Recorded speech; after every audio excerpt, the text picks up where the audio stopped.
Jóvenes de quinto año, tengan ustedes muy buenos días. Les saluda como siempre el profesor Rui Eracero, como todos los sábados en una clase más de literatura dentro de nuestra institución, por supuesto, Cristo Amigo Pedro Nolasco. Sin más preámbulo, estás observando lo que te estoy mostrando aquí en pantalla, ¿verdad? Siempre nos hemos preguntado, cada persona nos diferenciamos por un estilo. A veces tu forma de ser es tu estilo, tu forma de ser en el colegio, forma de ser en tu casa, forma de ser con tus amigos, forma de ser contigo mismo, etcétera, entre muchas facetas que puedas tener dentro, fuera del colegio, dentro o fuera de tu casa. Sin embargo, tengamos claro que los estilos son las formas que nos diferencian una de otras personas. Pero no solamente en tu vida, en la vida de tus padres, tus profesores, amigos en general, sino los estilos literarios también se han dado desde mucho tiempo atrás a través de las personalidades e intenciones de cada autor. Nos estamos refiriendo pues a los estilos literarios. Esta clase, junto con lo que habíamos hecho en nuestro tema anterior, que fueron los géneros literarios, tiene mucho que ver porque más o menos va a formar un triunvirato. ¿En cuál?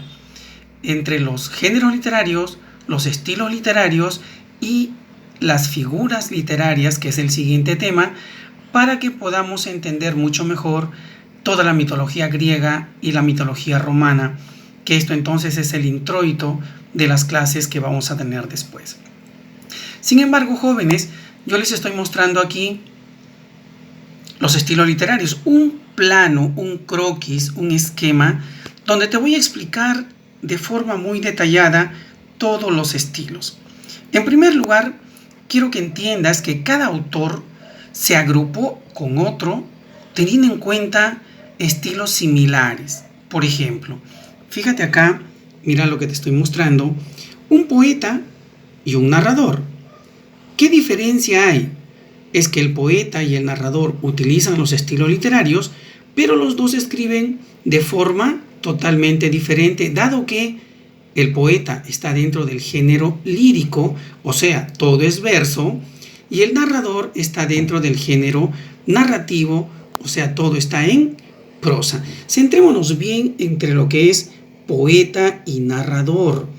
Son dos autores, dos creadores de obras literarias que van a utilizar su estilo literario a través de la prosa y el verso. Si hablamos, repito, de la prosa, estamos hablando del género narrativo, y de lo que es el verso, hablamos del género lírico. Recordarás por el tema anterior que cuando estábamos dentro de la prosa, o sea, género narrativo, teníamos el cuento, la novela, la leyenda, la tradición y la fábula, ¿cierto? Y si hablamos dentro de lo que es el verso, teníamos la sátira, la égloga, la canción, la oda y el epigrama, ¿cierto? Muy bien, que eran las especies literarias. Entonces, si nos centramos bien a lo que es realmente los estilos literarios, vamos a ver que son muy variados. En primer lugar, los estilos literarios se dividen en los estilos por la forma u ornato, por el fondo y por el tono que está ligado al fondo, y por último, por la extensión de oraciones. Muy bien, pero dentro de la forma u ornato, tiene que ver mucho en cuanto se refiere a la utilización de figuras literarias, que es el tema que vamos a ver después. Muy bien, dentro de la forma u ornato, ¿qué tenemos? Tenemos el estilo sobrio, o sea, no son obras que tienen sobriedad, sino el estilo sobrio se refiere exactamente a que el autor no utiliza figuras literarias, solamente utiliza un estilo sobrio, muy tranquilo, muy pasivo, pero obviamente con la intencionalidad de captar la atención y hacer un cambio en la conducta del ser humano. Entonces el estilo sobrio no utiliza figuras literarias. En cambio, el estilo elegante utiliza una que otra figura literaria, unas cuantas. Dentro de este estilo elegante podríamos hacer mención a un autor español, Juan Ramón Jiménez, con su obra Platero y yo, en la cual es un escrito en prosa, pero utiliza algunas figuras literarias. Él es el mayor exponente de la prosa poética en España. Pero ya el estilo florido es el estilo por la forma que utiliza una innumerable cantidad de figuras literarias para dar una conmoción diferente al lector, engalanarlo y cautivarlo para enviarle el mensaje que el autor espera darte. Por otro lado, tenemos el estilo por el fondo. Cuando hablamos del estilo por el fondo, a veces nos preguntamos, oye, ¿y cuál es el fondo de tal actitud? ¿Cuál es el fondo de lo que quiere decir? O sea, tiene que ver con el mensaje, ¿verdad? Y dentro de este estilo, ¿qué tenemos? Tenemos el estilo lógico. Este es un estilo bastante peculiar porque da a notar pues toda la intencionalidad de un autor en cuanto a que el estilo lógico te lleva a la reflexión. Toda obra escrita en prosa o en verso nos lleva a reflexionar por ciertos aspectos de nuestra conducta, nuestra vida y nuestro quehacer diario. Pero también por el fondo está el estilo patético. Cuando hablamos de patético, de repente estamos pensando que patético se refiere a algo que no tiene cierta aceptación de una persona. No, en literatura significa otra cosa. ¿Qué cosa es esto? El estilo patético contiene bastante sentimiento, mucha pasividad, demostración de cordura y vehemencia también. O sea, el estilo patético tiene que ver con los sentimientos, con el apasionamiento del autor para dar a conocer al lector pues su intencionalidad y qué es lo que él verdaderamente quiere que el lector cambie. Por otro lado, también tenemos el estilo imaginativo. El estilo imaginativo es un estilo también muy especial. Trata acerca de toda la fantasía que el autor puede colocar en su escrito. El estilo imaginativo pues te hace volar, hace énfasis en la fantasía, muy poca realidad, mucho más en la fantasía, que es lo que algunas veces un adolescente como tú es lo que busca, ¿no? El vuelo de la imaginación para transportarnos tal vez a otros mundos. Bien, ese fue entonces el estilo por el fondo. Pasemos al estilo por el tono. El estilo por el tono tiene que ver mucho con las palabras que utiliza el autor. Imagínate a veces el tono que puede utilizar tu papá para felicitarte por algún trabajo que hayas hecho, o también el tono que utiliza para recriminar alguna actitud negativa, o también para enviar algunas órdenes que normalmente se dan en casa. El estilo literario por el tono tiene que ver con un estilo serio. Este estilo serio hay mucha pasividad en el uso de las palabras. Un estilo serio significa pues un estilo común y corriente, un estilo sencillo, natural. En cambio, el estilo familiar sí tiene que ver con palabras de la intimidad de la familia, palabras que utilizamos solamente en familia. Recordarás tú, por ejemplo, cuando tú eras más pequeño, muy pequeño, tu papá utilizaba unas palabras muy especiales para darte cariño, para hacerte sentir afecto. Pero ahora ya no, ahora utiliza otros términos. Más o menos ese es el ejemplo del estilo familiar.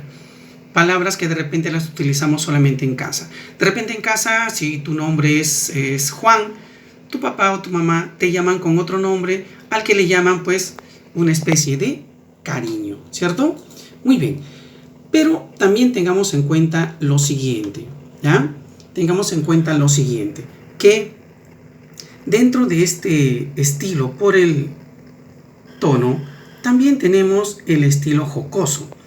Este estilo jocoso tiene mucho que ver con la hilaridad, con el lenguaje divertido que puede darte a conocer el autor en su obra. Un lenguaje chisporreante, un lenguaje chispeante, que a veces las encontramos en las obras muy bonitas de Cervantes, mucho más en las novelas ejemplares. ¿Bien? Y el estilo satírico tiene que ver mucho con la sátira dentro de la poesía. En este estilo, pues, el autor vierte todas las palabras con las que quiere darse a conocer mediante el odio, la cólera, la ira hacia otra persona, dando a relucir sus vicios, sus defectos y debilidades. Y el estilo amoroso tiene que ver mucho con un estilo que tenga que ver con frases de amor, palabras muy tiernas, dedicada pues al ser amado, sea hombre o mujer, según la situación en cuanto al autor. Entonces el estilo por el tono, jóvenes, en resumen, tiene que ver con el uso de las palabras, ¿verdad? Si hubiese una pregunta, por ejemplo, dentro del estilo por el tono, ¿cuál es el estilo que utiliza un lenguaje sencillo? La respuesta sería pues el estilo serio, ¿cierto? Y un lenguaje divertido sería el estilo jocoso. Muy bien. El último estilo que vamos a ver aquí es el estilo por la extensión de oraciones. Por la extensión de oraciones podemos hacer diferencia entre lo que es prosa y verso.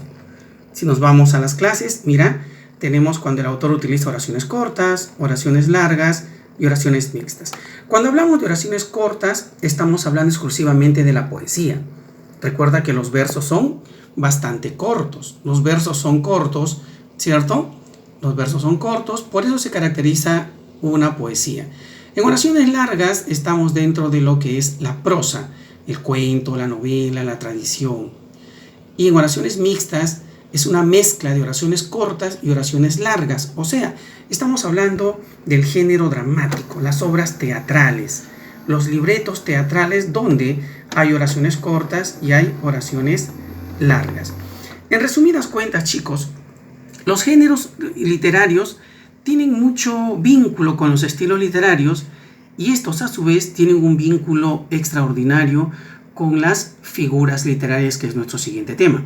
Sin embargo, debemos tener en cuenta que los autores se han caracterizado porque, a diferencia de otros, daban a notar su forma. Imagínense, yo tengo un profesor, no recuerdo exactamente su nombre, me parece que era Santos Barreto, un extraordinario profesor de la Universidad San Pedro, me enseñó literatura antigua, y él tenía los manuscritos en borrador de César Vallejo. Él había sido alumno en la Universidad Nacional de Trujillo, y sabemos que parte de su vida César Vallejo la pasó allá. Entonces él pudo comprar esos borradores en una subasta, las adquirió, y ahí César Vallejo tiene un estilo muy peculiar de haber escrito, muy peculiar de haber hecho sus primeros borradores. Ese es su estilo. Recuerda que los estilos que tú tenías anteriormente, de repente para escribir, y tu forma de la letra pues ha cambiado a futuro hasta la letra que tienes hoy. Tus actitudes también han cambiado.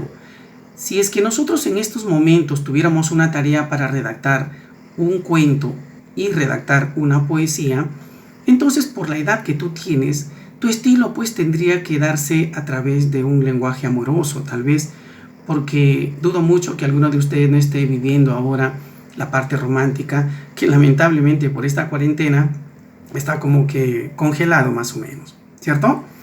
Pero los estilos son personales, los estilos son individuales, los estilos son personalizados y los estilos son literarios porque se dan a través de la parte de la creatividad literaria. Los estilos literarios, jóvenes, valga la redundancia, es la forma muy especial que cada autor tiene para redactar en prosa o en verso. Entonces, jóvenes, teniendo este resumen, vamos a tener la actividad para desarrollar las preguntas que les he colocado. Sin embargo, antes de las preguntas, ustedes tienen 3 textos con los cuales quiero que lean y van a ubicar los estilos literarios de cada texto. ¿De acuerdo? Entonces, ¿qué es lo que va a suceder? Sucede que ustedes van a tener que leer. Van a tener que leer cada uno de los textos para poder ubicarlos. ¿Ah? Los van a ubicar. Entonces, fíjense acá, por ejemplo, aquí está la parte teórica. Y mira cuál es la actividad que vas a desarrollar. Van a tener textos de los cuales el primer texto, para hacerte recordar, es un fragmento que he cogido de la obra Las Mil y Una Noches. A propósito, te hago recordar que como preámbulo esta semana La siguiente semana, ya dentro de las preguntas que te voy a ir tomando, van a venir algunas preguntas ya evaluativas de la obra Las Mil y Una Noches, hasta terminar la lectura de la obra completa que la he puesto en la plataforma. El primer texto tiene que ver con Las Mil y Una Noches. Mira el cuadro, observa el cuadro, ahí está el cuadro. Entonces, en ese cuadro tú vas a colocar aquí qué tipo de estilo tiene, ¿de acuerdo? ¿Qué tipo de estilo tiene? Si es por la forma, fondo, tono o extensión de oraciones. Luego tenemos otro texto que está escrito en verso y trata pues acerca de una travesura del destino. Esta obra que está en verso también tiene su cuadro respectivo con el que vas a trabajar el estilo. Y por último, si has escuchado todo este video, te hablé sobre El licenciado Vidriera, que es una novela ejemplar. Los mencioné como novela ejemplar, cuyo autor es Miguel de Cervantes Saavedra y Cortinas. Es en tercer año, literatura española. Entonces, este es un fragmento del licenciado Vidriera. Te cuento algo. El protagonista de este cuento, de esta novela corta, es Tomás Rodaja. Él fue un estudiante de la Universidad de Salamanca, estudiante de humanidades, y hubo pues una mujer que pretendía el amor de Tomás Rodaja. Sin embargo, él no sentía nada por ella. Entonces ella recurrió pues a una pitonisa para que él, a través de un hechizo, él se enamore de la chica. Pues el hechizo estaba pues en una manzana, que era la fruta predilecta de Tomás Rodaja. Entonces él come la manzana y parece que el hechizo, a través de la pitonisa que hizo este sortilegio, no le salió bien. Más bien él se volvió loco y creyóse pues ser un ser humano hecho de vidrio. Por eso se llamó El licenciado Vidriera, y ahí narra pues todas sus aventuras. Pero no te vayas a sorprender una vez que leas esto. Mira, por ejemplo, esa palabrita que dice ahí, preguntáronle. Ojo, esta es una palabra esdrújula, donde tenemos un verbo más un pronombre enclítico, ¿de acuerdo? Y también no te vayas a sorprender por el lenguaje, que de repente tú lo lees y vas a decir, oye, el profesor Ruy Eracero se ha equivocado. Tú sabes que no. Mira, ve, despidióse de ellos. ¿Por qué se escribe así? Porque aquí Miguel de Cervantes Saavedra, siendo uno de los padres de nuestro castellano, escribió según el lenguaje que se utilizaba en el tiempo en el que él vivió. Estamos hablando alrededor del año 1500. ¿De acuerdo? Entonces, este es el tercer texto que también tiene su cuadrito con el que vas a colocar los estilos. Y en la instrucción 2 tienes preguntas de las cuales vas a tener que responder de manera separada, de manera muy analizante, muy conspicua, para poder alcanzar tu calificativo. Pero recuerda que en esta ficha no se hace la tarea. La tarea se hace en otra ficha donde te estoy colocando ciertos cuadros por cada respuesta. Voy a colocar dos tipos de tarea, ¿correcto? Dos tipos de tarea donde va a haber uno en PDF para que aquellos que quieren imprimir y quieren desarrollar a mano y tomarle foto, y va a haber otro cuadro también, otra tarea hecha en Word que se le va a asignar a cada uno de ustedes, ¿de acuerdo? Entonces, tú dirás, oye, pero el profesor Ruy ha estado trabajando anteriormente con su imagen, me grababa yo la imagen, ¿verdad? Y ahora te lo estoy haciendo de otra forma. Muy bien, ese es mi estilo. Y para los que me conocen como docente, yo tenía mi estilo muy peculiar de dictar las clases con ustedes. Ese es mi estilo. Y así vamos a ir conociendo a diferentes autores con un estilo muy peculiar. Si hacemos memoria, ¿has visto alguna fotografía de César Vallejo? César Vallejo siempre se ha presentado en sus fotografías de una manera muy triste, muy cabizbaja y muy alejado de su familia. Si era una foto familiar, él estaba muy aparte. Bien, ese fue su estilo. En cuarto año también estudiaste a un autor llamado José María Eguren Rodríguez, conocido como el Chaplin peruano, el poeta difícil, el poeta insular, el simbólico también. Su estilo era muy particular, el de vestirse. Le llamaron el Chaplin peruano porque su estilo era a la forma de Charles Chaplin. Por lo tanto, le llamaron pues el Chaplin peruano. Entonces, jóvenes, tenemos diferentes estilos. Quiero ver ahora el estilo que vas a tener tú para desarrollar la tarea. Espero que la hagan muy bien. Tú sabes que un alumno molasquino siempre trata de hacer las cosas de la mejor manera. Y hoy he tenido un estilo diferente de presentarte la clase. Ojalá que os guste. Mira, estoy utilizando el estilo de Cervantes. Ojalá que os guste y podáis realizar la tarea de la mejor manera. Muchísimas gracias por haberme escuchado, chicos. Sigamos guardando la cuarentena. Recuerda que es hasta el 30 de junio. Y por favor, sigue las indicaciones para no contraer el COVID-19. Esperamos vernos muy pronto, chicos. Un abrazo para todos ustedes. Mi cariño muy especial. Y sigamos en nuestras clases en la plataforma y disfrutando de las clases con Pedro Nolasco, el colegio que te alberga y siempre está tratando de darte lo mejor. Muchísimas gracias, chicos. Nos vemos en la siguiente sesión.